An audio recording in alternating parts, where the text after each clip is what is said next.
আরেকটি বিষয় হচ্ছে আমরা সকালে আমাদের বৈষম্য বিরোধী ছাত্র আন্দোলনের প্রতিনিধি দল আমরা সচিবালয়ে গিয়েছিলাম আমাদের যারা তরুণ প্রজন্মের ভাইরা যারা রয়েছেন তাদের আসলে প্রতিনিধি হিসাবে। তারা বিগত এক সপ্তাহ ধরে আমাদের কাছে বিভিন্ন দাবি নিয়ে এসেছেন। এর মধ্যে প্রধান 3টি দাবি নিয়ে আমরা সচিবালয়ে গিয়েছিলাম ঊর্ধ্বতন কর্তৃপক্ষের সাথে কথা বলতে। আমরা 3টি বিষয় নিয়ে কথা বলেছি।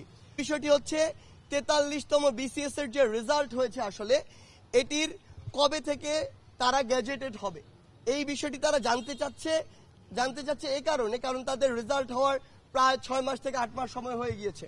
সেই জায়গা থেকে আমরা তাদের সাথে কথা বলেছি। তারা তাদের জায়গায় বলেছে যে একটি বিসিএস তাদের নিয়োগ হওয়ার থেকে পরবর্তী বিসিএস যারা নিয়োগ হয় এই মধ্যবর্তী গ্যাপটা 1 বছর হলে ভালো, কিন্তু এইটা এমন একটি সময়, এই সময়ে এত বড় একটি গ্যাপ করলে তাদের জন্য যারা আমাদের ভাইরা রয়েছেন 43তম বিসিএস এর তাদের জন্য সমস্যার হয়ে যায় আসলে।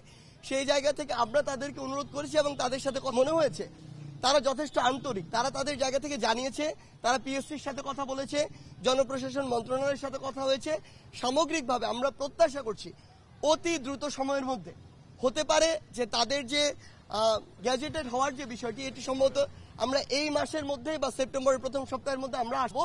তাই আমরা আমাদের 43তম বিসিএস যে ভাইরা সুপারিশ প্রাপ্ত হয়েছেন আমরা প্রত্যাশা করছি তারা খুব দ্রুততম সময়ের মধ্যে তাদের যে অ্যাপয়েন্টমেন্ট লেটারটি তারা সেটি পেতে যাচ্ছেন।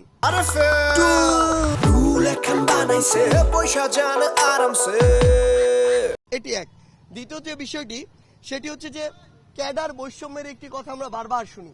আমাদের যতগুলো ক্যাডার রয়েছে মাত্র 1, 2, 3, 4টি কয়েকটি ক্যাডার রয়েছে, তারা এক ধরনের, তাদেরকে একভাবে ট্রিট করা হয়, বাকিদেরকে আরেকভাবে ট্রিট করা হয়।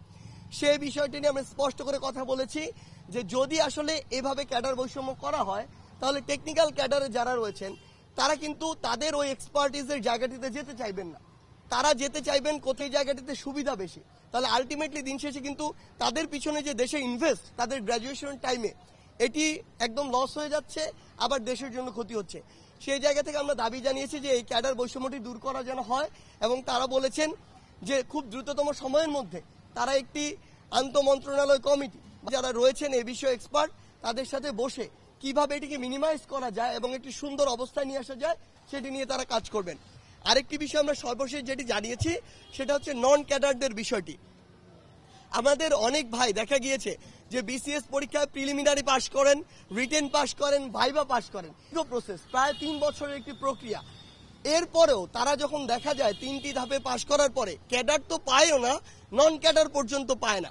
সেই জায়গা থেকে এটি তার জীবনের জন্য চরম একটি আসলে হতাশার জায়গা হয়ে দাঁড়ায় এবং তার যে পরিশ্রম, সময়, এগুলোর আসলে মূল্য থাকে না। সেই জায়গা থেকে আমরা জানিয়েছি এই 3টি ধাপ পাস করে যায় অবশ্যই ক্যাডারে না হোক নন ক্যাডারে কোনো যেন একটি জবের তাদের নিশ্চয়তা দেয়া হয়। এটি যদি হয় তাহলে দিন শেষে এটি তাদের জন্য যেমন ভালো, এই যে মানুষগুলোর সময় যাচ্ছে, শ্রম যাচ্ছে, সার্বিক দিক দিয়ে এটি আমাদের রাষ্ট্রের জন্য ভালো।